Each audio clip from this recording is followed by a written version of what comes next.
ഇന്നത്തെ മിനി വ്ളോഗിലേക്ക് എല്ലാവർക്കും സ്വാഗതം. വലിയ പെരുന്നാളായിട്ട് എല്ലാവരുടെ വീട്ടിലും ഓരോ പുതിയ ഇറച്ചിയെങ്കിലും കിട്ടിയിട്ടുണ്ടാവും എന്ന് വിചാരിക്കുന്നു. എനിക്ക് കിട്ടിയതിൽ കുറച്ച് കരളും കൂടി ഉണ്ടായിരുന്നു. അപ്പോൾ എന്തായാലും പെപ്പർ ഫ്രൈ ചെയ്തെടുക്കാൻ വിചാരിച്ചിട്ടുണ്ട്.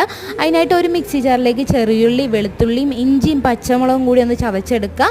ഒരു കുക്കറിൽ 2 വലിയ ടേബിൾ സ്പൂൺ വെളിച്ചെണ്ണ ചൂടാക്കിയിട്ട് അതിലേക്ക് ചതച്ച് വെച്ചിരിക്കുന്നത് ചേർത്ത് കൊടുത്തിട്ട് നല്ലപോലെ ഒന്ന് മിക്സാക്കി എടുക്കുക. പച്ചമണം ഒന്ന് മാറി വരുമ്പോൾ അതിലേക്ക് കഴുകി വൃത്തിയാക്കി വെച്ചിരിക്കുന്ന കരളും 1/4 ടീസ്പൂൺ മഞ്ഞൾപ്പൊടി, 1/4 ടീസ്പൂൺ ഗരം മസാലപ്പൊടി, 1 ടേബിൾ സ്പൂൺ മീറ്റ് മസാലപ്പൊടിയും, ഒരു 1/4 ടീസ്പൂൺ മുളക് പൊടിയും, ആവശ്യത്തിന് ഉപ്പും, കരൾ വേവാനുള്ള വെള്ളവും കൂടി ചേർത്തിട്ട് 2 വിസിൽ വരാനായിട്ട് അടുപ്പത്ത് വെച്ചിട്ടുണ്ട്.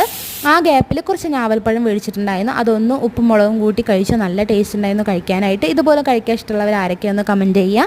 അപ്പോൾ ആ ഗ്യാപ്പിൽ നമ്മുടെ കരളും വെന്ത് വന്നിട്ടുണ്ട്. വെള്ളമൊക്കെ ഒന്ന് വറ്റിച്ചതിന് ശേഷം അതിലേക്ക് കുറച്ച് കുരുമുളക് പൊടിയും കുറച്ച് പെരിഞ്ചീരക പൊടിയും മല്ലിയില കറിവേപ്പിലയും കൂടി ചേർത്ത് കൊടുത്തപ്പോൾ നല്ല ടേസ്റ്റ് ഉണ്ടായിരുന്നു കഴിക്കാനായിട്ട്. ട്രൈ ചെയ്യുന്നു.